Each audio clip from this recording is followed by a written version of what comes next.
ശ്രീ രാജ്മോഹൻ ഉണ്ണിത്താൻ, ഇത് ശിക്ഷ മരവിച്ചതിനെ തുടർന്ന് നേതാക്കളൊക്കെ പുറത്തിറങ്ങിയിരിക്കുന്നു. CPM അവർക്ക് സ്വീകരണം നൽകുകയും ചെയ്തിരിക്കുന്നു. എന്താണ് അങ്ങേക്ക് തോന്നുന്നത്? കല്ലിയോട്ട കൊലപാതകം വ്യക്തിപരമായ വിരോധമാണെന്ന് പറഞ്ഞിട്ട് ഇപ്പോ മറനീക്കി മാർസിസ്റ്റ് നേതാക്കന്മാരെല്ലാം പുറത്തു വന്നിരിക്കുകയാണ്. പി ജയരാജൻ കുറ്റവാളികളെ ജയിലിൽ പോയി കണ്ടു.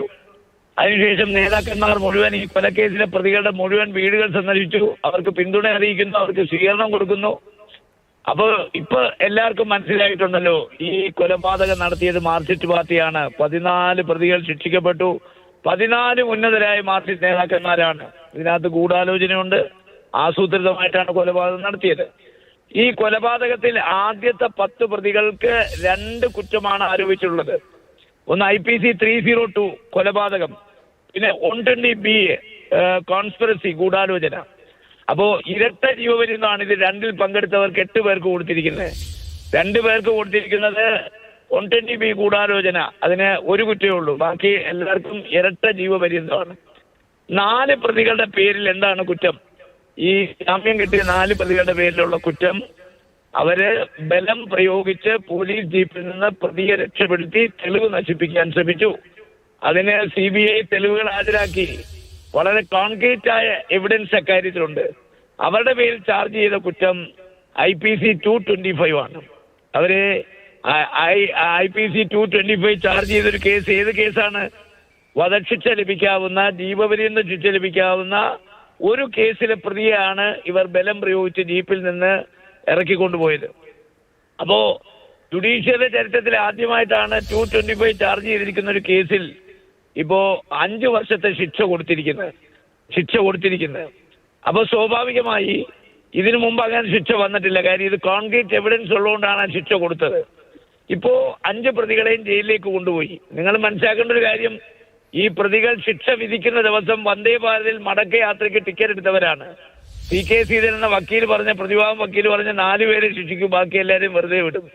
അവസാനം ശിക്ഷ കഴിഞ്ഞപ്പോ 4 XMLAക്കും ബ്ലോക്ക് പഞ്ചായത്ത് പ്രസിഡന്റും അതുപോലെ തന്നെ വെളുത്തോളി രാഘവനും വെളുത്തോളി ഭാസ്കരനും ശിക്ഷ 5 കൊല്ലം വിധിച്ചപ്പോ തോളെ തട്ടിട്ട്, KV കുഞ്ഞിരാമന്റെ തോളെ തട്ടിട്ട് എല്ലാവരും കാണുകയാണ് I am sorry പറഞ്ഞിട്ട് CK ശ്രീധരൻ അവിടുന്ന് ജാള്യതയോടുകൂടി മടങ്ങുന്നത്. ഇപ്പൊ എന്താ സംഭവം? ആ 4 പ്രതികൾ ശിക്ഷ വിധിക്കുന്നതിന് മുമ്പ് എല്ലാം ജാമ്യത്തിലായിരുന്നു. ശിക്ഷ വിധിച്ചതിന് ശേഷം അവരെ അറസ്റ്റ് ചെയ്തു, ജയിലിൽ കൊണ്ടുവന്നു. അവർ വീണ്ടും ഹൈക്കോടതിയിൽ ജാമ്യത്തിന് കൊടുത്തു, ജാമ്യം അനുവദിച്ചു. ഇത് നിയമത്തിന്റെ ഒരു സാധാരണ നടപടിക്രമം മാത്രമാണ്. സന്നദ്ധെടുത്തൊരു വക്കീൽ പോയി ജാമ്യത്തിന് അപേക്ഷിച്ചാൽ ജാമ്യം കിട്ടും. ഇനി ആ ജാമ്യം റദ്ദ് ചെയ്യാൻ ഞങ്ങൾ ശ്രമിക്കും. പിന്നെ അവര് ശിക്ഷ ഇളവ് ചെയ്യാൻ ശ്രമിക്കും. അവരെ സുപ്രീം കോടതി വരെ പോയി ഈ കൺവിക്ഷൻ സ്ഥായിയാക്കാൻ ഞങ്ങൾ ശ്രമിക്കും. ഇത് നിയമ പോരാട്ടമാണ്. അതിനിപ്പോ ജാമ്യം കിട്ടിയാൽ ഇത്ര അതിശയമൊന്നുമില്ല. ലോകത്തിലെ ഏതാണ്ട് 8ാമത്തെ അത്ഭുതം പോരാ ജാമ്യം കിട്ടിയവരെ സ്വീകരിക്കുക, കൊണ്ടു നടക്കുക, മാലയിടുക. അപ്പൊ യാതൊരു അറപ്പും വെറുപ്പും ജനങ്ങൾക്കുണ്ടാകുന്ന ഒരു കേസിൽ ഒരു ഉളുപ്പും ഇല്ലാതാണ് ഈ കൊലക്കേസ് പ്രതികളെ കൊണ്ടു നടക്കുന്നത്. അവരെ സ്വീകരിക്കാൻ പോയാൽ ഒരുത്തൻ ആരാണ്? കൊടിസുനിയാണ്. അപ്പോ ഇവരെല്ലാം ബേർഡ്സ് ഓഫ് ദ സെയിം ഫെദറാണ്, ഒരേ തൂവൽ പക്ഷികളാണ് ഈ ക്രിമിനലുകളെല്ലാം. അതുകൊണ്ട് മാർക്സിസ്റ്റ് പാർട്ടിക്ക് ഇക്കാര്യത്തിൽ യാതൊരു ഉളുപ്പുമില്ല. കൊലപാതകം നടത്തിയിട്ട് പറയും ഞങ്ങളല്ല നടത്തിയത്. പ്രതികളെ സംരക്ഷിക്കും, ജയിലിൽ സംരക്ഷണം കൊടുക്കും, എന്നിട്ട് അവരെ സ്വീകരിക്കും, അവർക്ക് നിയമസഹായം കൊടുക്കും, കുടുംബത്തെ മുഴുവൻ സംരക്ഷിക്കും. നാട്ടുകാരെ പറ്റിക്കാനും കളിയാക്കാനും പറയും ഞങ്ങൾക്ക് ഈ കേസുമായിട്ടൊരു ബന്ധവുമില്ല. ഇത് ലോകാവസാനം വരെ തുടർന്നുകൊണ്ടിരിക്കും. അതൊരു ക്രിമിനൽ പാർട്ടിയാണെന്ന് നമ്മുടെ കാസർഗോഡ് ജില്ലാ സെക്രട്ടറി പറഞ്ഞില്ലേ? ഞങ്ങളുടെ പാർട്ടിയിൽ നിന്ന് ക്രിമിനലുകളെ പുറത്താക്കിയ പിന്നെ ഈ പാർട്ടി കാണത്തില്ല. അതാണ് സത്യം. മാസ്റ്റർ പലപ്പോഴും സത്യം പറയുന്ന ആളാ.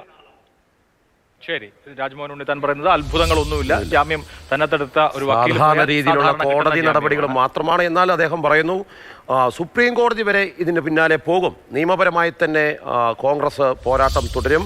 പ്രതികൾക്ക് ശിക്ഷ ഉറപ്പാക്കുന്നതുവരെയുള്ള നിയമ നടപടികളുമായി മുന്നോട്ട് പോകുമെന്നാണ് കാസർഗോഡ് MP രാജ്മോഹൻ ഉണ്ണിത്താൻ, മുതിർന്ന കോൺഗ്രസ് നേതാവ്, പറയുന്നത്.